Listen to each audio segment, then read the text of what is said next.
Todo tiene un comienzo, incluso la psicología. Y para estas bases, también la filosofía. Y la primera pregunta con la que quiero comenzar este video es: ¿se puede adquirir todo el conocimiento del mundo? Pues, según las malas lenguas, Hegel trataba de adquirir todo el conocimiento del mundo en la palma de sus manos.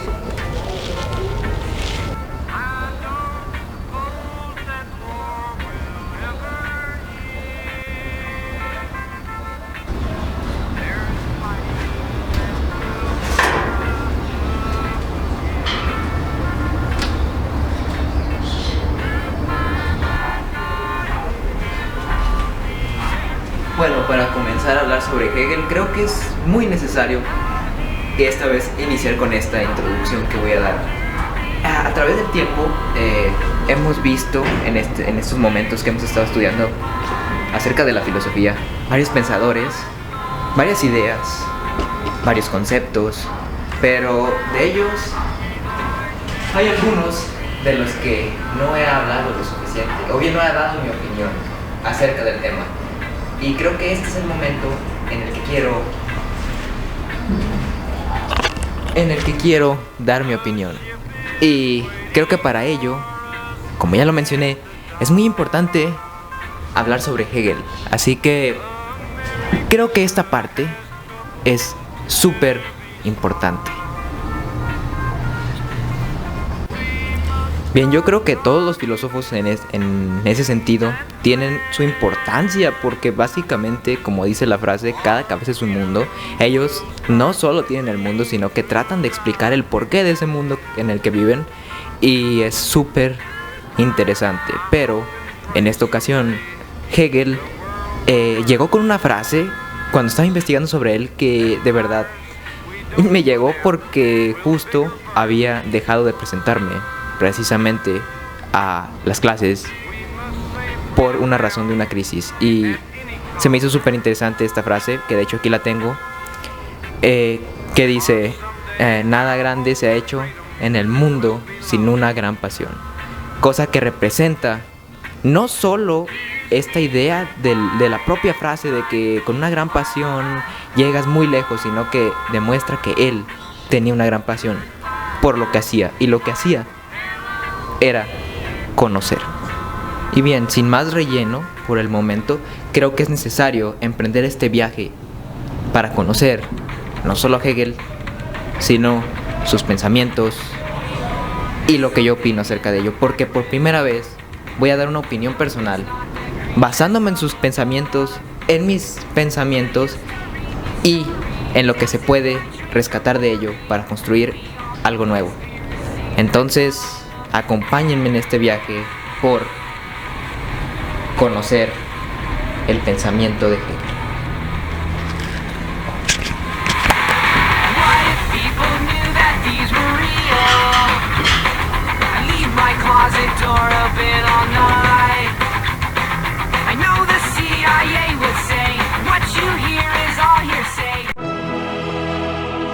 Hegel era este filósofo alemán que se consideraba como el representante del idealismo y que vivió en una etapa histórica que lo definió.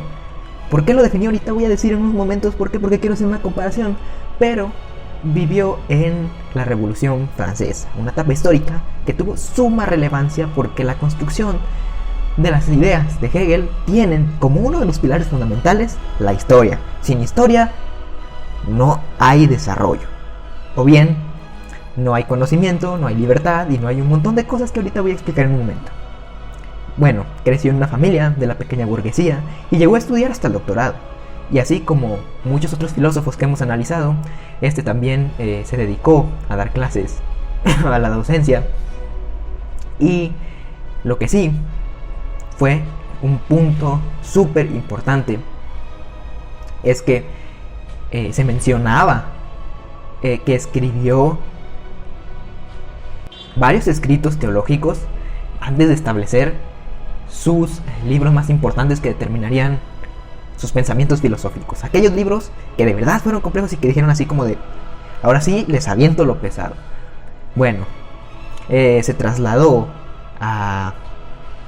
varias veces entre ellas al centro donde estaba toda la cultura, cosa ajena, cosa que fue súper importante a mi parecer, porque al igual voy a hacer una comparación con los Beatles. Una vez leí en un documento acerca de The Beatles, debido a que me gustan, que todo su desarrollo no hubiese sido el mismo si no hubiesen crecido en las condiciones que crecieron, es decir, en un barrio, en un momento en el que la industrialización estaba teniendo bastante auge, siendo de la clase baja y desarrollándose musicalmente desde muy pequeña edad y conociéndose entre sí, cosa que también sucede con Hegel. Hegel no hubiese llegado tan lejos desde mi consideración, desde mi punto de vista, desde mi perspectiva, desde lo que yo creo, si no hubiese estado en ese momento histórico, con este desarrollo, dando clases y estando en el que se consideraba como el centro de toda la cultura. Porque de otra forma, no hubiese tenido el suficiente conocimiento adquirido, se podría decir, para poder desarrollar la propedéutica filosófica, la ciencia de la lógica, la filosofía del derecho, la fenomenología del espíritu, fenomenología del espíritu, o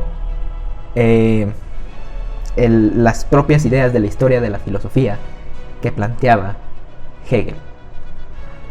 Bien, aquí tenemos a un personaje que le dice a John Locke: ¿sabes qué? No quiero saber nada de tu empirismo. Digo, no funciona en mí. Tus ideas son tus ideas y yo me quedo con las mías, no al mecanismo. Otro de mis pilares fundamentales, aparte de la historia, es el espíritu, y yo construiré a través del espíritu, porque para mí no hay separaciones y nada de que sujeto y objeto y nada de que esto y el otro. Para mí es un todo, existe todo y todo es todo. Y así, con estos factores, define así de que la filosofía no trata sobre lo que los otros decían, sino que para mí, yo siendo Hegel, trata acerca de profundizar en los aspectos del mundo en el que estamos en estos momentos, para encontrar los procesos tanto históricos como naturales, porque como lo mencionaba, la historia es algo fundamental porque son las bases para llegar a conocer ese todo que menciona Hegel. Entonces, para alcanzar esa verdad, y aquí nos plantea, con esto que mencioné y con esta construcción que hace, como a la realidad la ve como un todo. Hablando un poco de algo que voy a tomar así por partes dentro de todo este contenido, es la fenomenología del espíritu, en la cual se ve que el saber y el objeto del saber, el sujeto, el objeto, la cosa que ve y la cosa que se es vista, es lo mismo, es el todo, porque para entender la realidad se debe tomar como un todo. Todo lo racional es real y todo lo real es racional. Pero ese todo no es algo fijo, no es algo que se queda ahí nada más. Es algo en movimiento. Y es él su propio movimiento. Es algo que también tiene mucha influencia desde mi punto de vista. Puedo estar equivocado, pero desde mi punto de vista es algo que tiene influencias en la historia. Porque la historia está en constante movimiento. Y puede que regrese a los mismos puntos y puede que varíe un poquito, pero existe ese movimiento y existe ese todo que menciona Hegel. Y por estas características es que pues Hegel se considera como alguien con una teoría un poco más compleja, que fue criticado por ser un, entre comillas, vendido. Pero esta complejidad se basa en que todos los conceptos tienen sentidos el uno con el otro, no los puedes separar. Todo, de esa parte del todo, y pues nunca se puede separar de forma aislada, porque existe esta conexión. Como es un todo, debe de existir esta conexión. Y es muy recurrente que en los trabajos de Hegel vaya de 3 en 3, como lo presenta en la dialéctica a través del pensamiento, que en un momento voy a hablar sobre eso. Y este mismo hecho de que exista un todo y de que el sujeto y el objeto sean el mismo, pues hizo que de una manera criticara al dualismo kantiano del que se hablaba anteriormente, en donde sí se separaba, se tenía esta separación. Y dice Hegel, ¿sabes qué? Pues esta separación no se me hace correcta. Yo creo que para comprender esto bien, llegar a la verdad, hay un todo. Y ese todo no se debe de separar en partes. Algo que se menciona es que el espíritu absoluto lo es todo, hablando de este todo. Con base en lo que menciona Hegel, Jaramillo, en 1986, dice que la vida del espíritu no es la vida que se asusta de la muerte y se mantiene pura de toda devastación, sino la vida que soporta la muerte y sabe mantenerse indemne en ella. El espíritu solo encuentra su verdad en cuanto se encuentra en el desgarramiento absoluto. Bien, con esta frase entra algo que menciona Hegel. Él no considera las limitaciones y su idea, como ya lo había mencionado anteriormente, entra en lo que es el espíritu o la idea, tal cual. Para explicar esto, se basa en la dialéctica que muestra, la cual, como ya lo había mencionado anteriormente, pues se divide en 3 fases. Estas fases son el momento en sí o el momento absoluto, la negación y la negación de la negación. Esto se da como un despertar del espíritu, y la negación de la negación, desde mi punto de vista, constituye lo que él trataba de describir como ese todo, siendo parte fundamental para entender que los problemas y las soluciones están desde el comienzo, en ese todo, pero pasan por esta dialéctica, que la dialéctica pues es una forma de decir a través del pensamiento.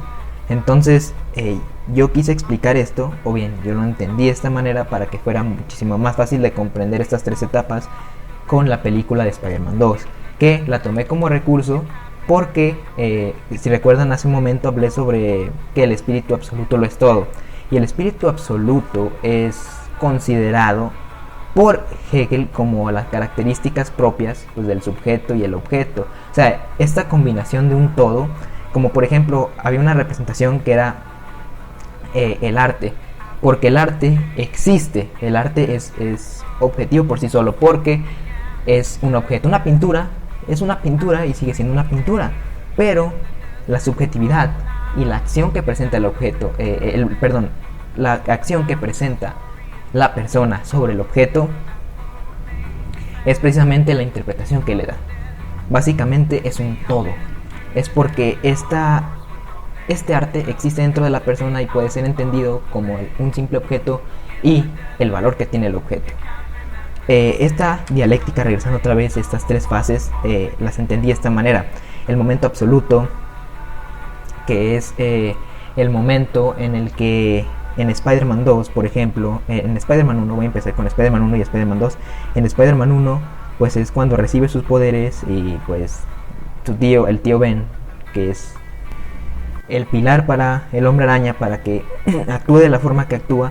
Entonces esta carga de que un gran poder conlleva una gran responsabilidad y los poderes los tiene al principio, es el momento absoluto. Él conoce todo lo que tiene que hacer para ser el superhéroe de Nueva York, pero después llega el momento de negación que se presenta en la película de Spider-Man 2, cuando Peter deja de sentir la necesidad de ser Spider-Man y comienza a dudar de si la frase, de si todo lo que él representa en realidad es lo que él quiere. Entonces deja de tener de usar sus poderes y simplemente vive su vida tranquilamente, completamente en negación con lo primero que conocía, o bien con estas ideas que tenía al principio, esas ideas sobre lo que debía de ser, y después viene la parte de la negación de la negación.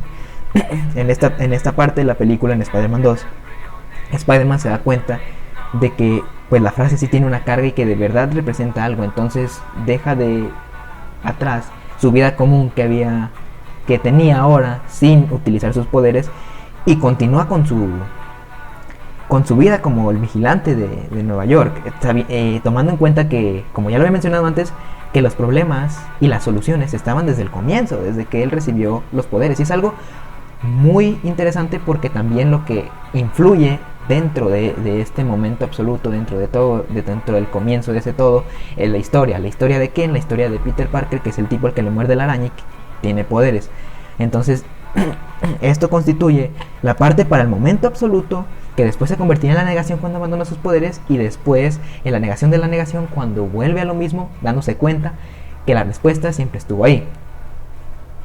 Que es donde se diferencia un poquito de lo que menciona Kant, porque Hegel también menciona a la razón como una vía absoluta, pero aquí lo que lo diferencia de Kant es que su concepto va muy ligado a lo que es la historia, que es la historia una parte fundamental en esta comprensión, siendo también el desarrollo, siendo también el espíritu, el desarrollo, la actividad y el movimiento, siendo que también el espíritu es desarrollo, actividad y movimiento, cosa que está presente en la historia, porque la historia es precisamente desarrollo, actividad y movimiento, cosa que Hegel sí usa como una base y que menciona el contexto histórico. Básicamente es lo que dice, lo es todo. Esto es la base, y en la historia de la filosofía se menciona que si se asume de un modo inmediato algo, pues no hay nada firme, pero solo se obtiene o se asume si es mediado.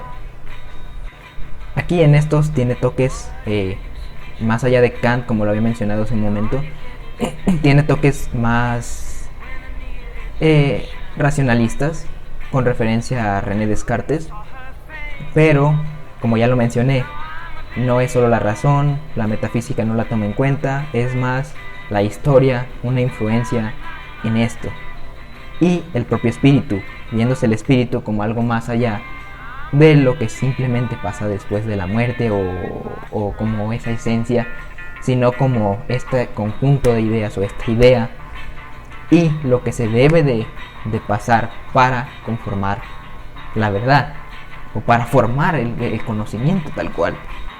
La fenomenología del espíritu habla sobre algo que es la dialéctica del amo y el esclavo. En esta creo que sí fue un poco más de difícil comprensión para mí, pero se centraba en esta formación de la conciencia, la autoconciencia, el momento en sí para sí. Esta forma en como la conciencia pues es como esto que decía René Descartes, de primero pienso, luego existo, pero en el sentido de que primero soy consciente y luego ya posterior a ello tomo conciencia de mi conciencia, haciendo que exista esta autoconciencia, y para ello pues después provenga el momento en sí para sí, que es precisamente este momento cuando hay un choque, o según así lo entendí, entre una persona y otra persona, o bien esta relación que se menciona al principio del amo y el esclavo.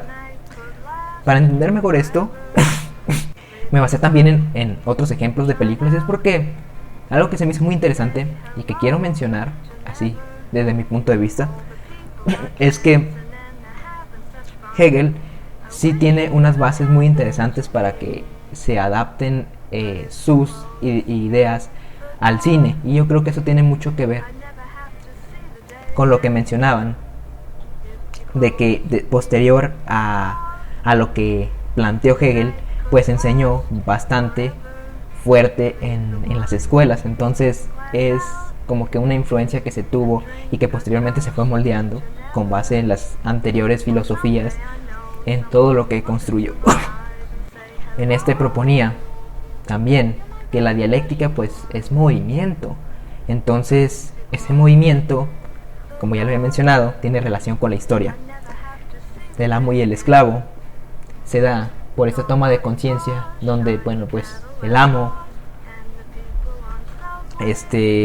ambos, tanto el amo como el esclavo, quieren tener poder, por así decirlo, sobre el otro, pero el amo no es nada sin el esclavo, así como el esclavo no es nada sin el amo. Es como que esta idea de superación, pero conexión directa.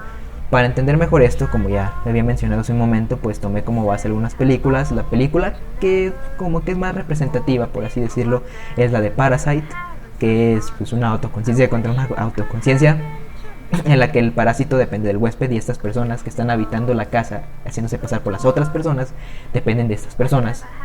Es esa pelea entre clase baja, clase alta, en la que los protagonistas quieren llegar a sustituir a las personas reales.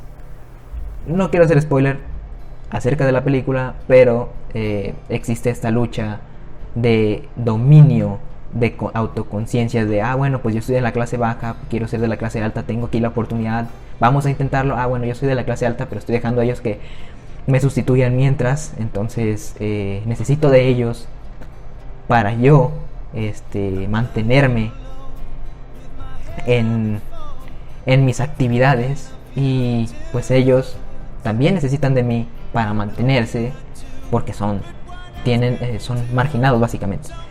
Igual, otra de las películas que también representa mucho esto es una mexicana cuyo nombre es El Ángel Exterminador, de Luis Buñuel. Así es, el mismo director que hizo Los Olvidados, película por la que lo exiliaron, la verdad. Demonios, México, me dueles, ay sí. Bueno, El Ángel Exterminador, en la que pues, la servidumbre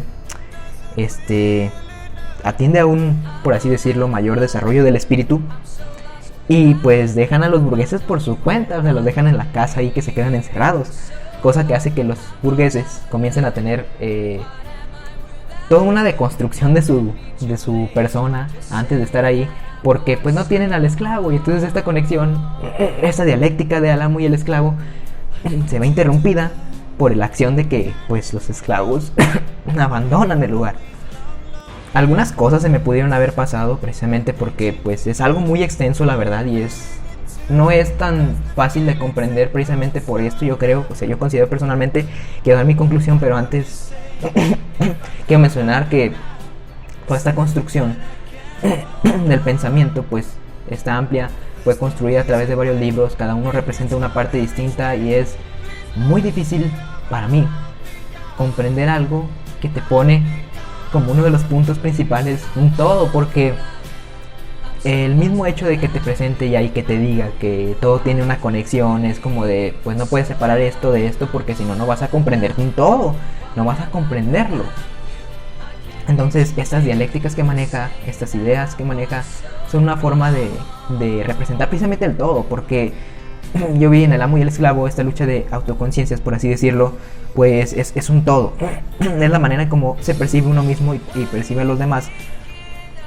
Y también esa dialéctica presentada en la del espíritu, precisamente es una forma de decir, desde el principio tienes un todo, vas a pasar por estas fases, pero aquí sigue estando el todo. Entonces lo que más influye precisamente en todas estas ideas que maneja nuestro querido amigo Hegel es la historia, porque es vista como algo en movimiento, es vista como algo que forma parte principal de lo que es el espíritu como tal, y como el espíritu es representado como la idea propia, más allá de la concepción que tenemos acerca del espíritu, que probablemente sea como algo intangible, que también aquí es algo intangible, pero algo dentro de nuestro ser, pues aquí es visto como una composición de ese todo, una parte fundamental para comprender ese todo. ¿Por qué? Yo me pongo a pensar precisamente en esto, me puse a pensar mucho en pues sus primeras bases, escribiendo cosas teológicas.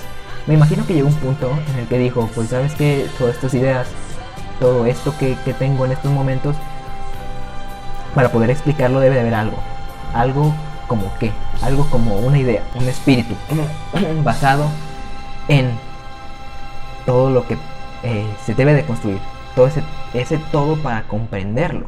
Y yo creo que algo muy acertado, y si los rumores que escuché son reales, que leí precisamente en un podcast que también voy a estar citando, que quería obtener todo el conocimiento, pues es algo muy interesante, porque ese hecho de que quisiera obtener todo el conocimiento tiene una conexión muy grande con que representara toda esta comprensión como un todo, porque quiere decir, pues si no tienes todo el conocimiento, pues entonces no tienes todo. Y no precisamente habla del conocimiento, de tener todo el conocimiento, sino de ver todo como un todo para poder comprenderlo de una mejor manera. No solo se centra en el conocimiento, sino en la misma realidad, en todos los aspectos de ella y que no se pueden separar. De hecho, algo que se nota mucho es la no separación del objeto y del sujeto, o sea, que es uno mismo. Dentro de nosotros mismos, el objeto y lo que representa el objeto tiene una validez propia. La verdad es que su filosofía a mí se me hizo que es muy amplia. No creo que con esto haya sido suficiente para comprenderla totalmente, y la verdad es que algunos conceptos me quedaron como que medio no, no podía atarlos. Imagino que eso tiene bastante influencia en el hecho de que, bueno, de que pues sus obras eran muy amplias. Yo la verdad es que con algunos documentos en PDF, algunos videos, algunos podcasts y algunas páginas de internet no creo que haya logrado comprender todo. Sinceramente, él se aventó años de su vida en esto. Yo me aventé horas, entonces no se compara ni siquiera con la cantidad de tiempo dedicado a una comprensión. Y nuevamente, las bases para esto creo que es algo que sinceramente tiene mucha influencia. Y si es cierto lo que mencionaban acerca de la frase de la pasión, imagino que Hegel tuvo una gran pasión en esto y choca bastante conmigo. Choca bastante la idea del amo y el esclavo, porque sinceramente no creo personalmente que esta relación de autoconciencias vaya a chocar en algún momento, porque bien, mi ambiente histórico en esta ocasión, pues yo crecí como muchos de mis compañeros pues en el siglo XXI, ¿no? Un siglo tecnológico, un siglo donde probablemente sí esté presente mucho esto del amo y el esclavo, pero sinceramente no creo que sea parte constitutiva de mi día a día. O bien, no, bueno, ahora que lo pienso, sí, por el ego y por las redes sociales también. Ahora que lo pienso con más claridad, justo en este momento como que me entró esa idea. Y sí es cierto, el amo y el esclavo es algo que ha estado presente, la dialéctica del amo y el esclavo, en las redes sociales, porque siempre se genera esta conciencia, autoconciencia, pero y siempre hay esta lucha de poder de, pues, sabes que yo soy seguidor de tal personaje, yo tengo estas ideas y pues chocan, y yo trato de ser mejor apreciado por la sociedad a través de toda esta construcción tecnológica. A ver, déjame, me voy a explicar mejor, porque siento que nomás estoy como que no me voy a explicar bien, pero a lo que quiero llegar es que esto del amo y el esclavo se ve muchísimo en las redes sociales últimamente, y creo que en eso sí tiene algo de razón Hegel, porque siempre hay comentarios, y lo veo mucho en YouTube, tratando de llegar a tener la razón, de llegar a tener esa razón que Hegel mencionaba como la vía absoluta, ¿no? Pero siempre es tratando de yo demostrar que tengo la razón sobre esto, tratando de ver un aspecto nada más y no tomando el todo, ¿no? La totalidad que decía Hegel. Entonces pues en estos ámbitos sí se ve muy presente, pero el amo y el esclavo en mi vida cotidiana no creo que esté presente, como por ejemplo en mi familia, porque sí es algo como de que sí chocaría. Bueno, también, ¡ay no! Es que Hegel también es como que esa confusión que puede que sí, puede que no, porque sí plantea cosas así. Como yo lo tengo muy ambiguo, muy sobrepuesta a la filosofía, no creo que pueda dar un veredicto tan verídico, pero estoy dando mi opinión acerca de esto. Y bueno, la historia como algo fundamental, eso sí creo que tiene totalmente toda la razón, y yo concuerdo muchísimo con el señor Hegel, porque personajes, o sea, a mí me gusta mucho la historia del rock y creo que es algo que yo siempre he notado, que las mejores bandas tienen las historias que concuerdan muchísimo precisamente con el contexto histórico en el que se desarrollan y con los conocimientos que se tienen. Porque Black Sabbath, Led Zeppelin, The Beatles, The Rolling Stones, Richie Valens, Buddy Holly, The Big Bopper, Elvis Presley y un montón más que me encantan, fueron llevados hasta ese punto, obtuvieron esos conocimientos, generaron toda esa realidad a través de ellos, toda esa mitología, precisamente por el contexto histórico en el que se desarrollaron. No hubiese podido existir los Beatles si hubiese sido en 1980, en un barrio mexicano. No hubiesen podido. Entonces el contexto histórico sí interviene mucho en todo esto. Y aparte, en esto de la fenomenología del espíritu, que es otro donde entra también lo de la dialéctica del amo y el esclavo, y la dialéctica del espíritu, ¿no? Esto que mencionaba del momento absoluto hasta la negación de la negación. También es algo que probablemente está presente también en el crecimiento de las personas, porque siempre llega una etapa de la adolescencia donde uno es rebelde y termina ya en la adultez, donde uno pues niega lo que negaba y continúa, ¿no?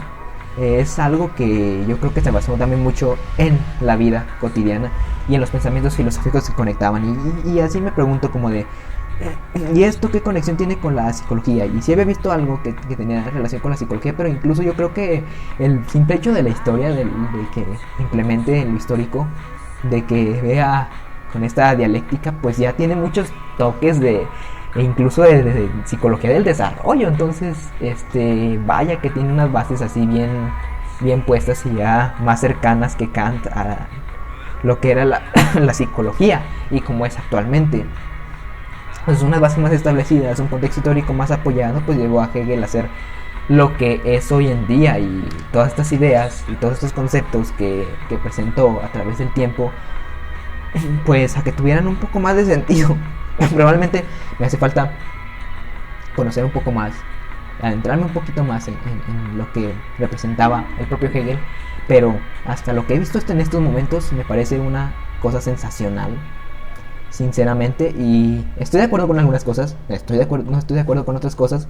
Probablemente ver a la idea como un espíritu o como algo en totalidad, pues no creo que sea sinceramente lo más adecuado, porque para mí pues sí hay que establecer ciertas singularidades, se puede decir, o sea, desglosar todo para poder comprenderlo en su totalidad, porque eso de juntar todo y hacerlo ver como algo que coexiste por sí mismo en un todo hacia un todo absoluto, pues no termina de encajar conmigo desde mi punto de vista, porque es muy difícil, de muy difícil comprensión. Y aparte, viéndolo desde una perspectiva psicológica, es como si quisieras entablar de que un paciente tiene algunos síntomas para determinar un trastorno, y pues dices, no, pues todo, ¿no? La totalidad, y no se aplica a todo desde la psicología, pues cada uno puede variar, y entonces no creo que la mejor idea sea determinarlo como un todo, pero puedo estar equivocado, nuevamente lo repito,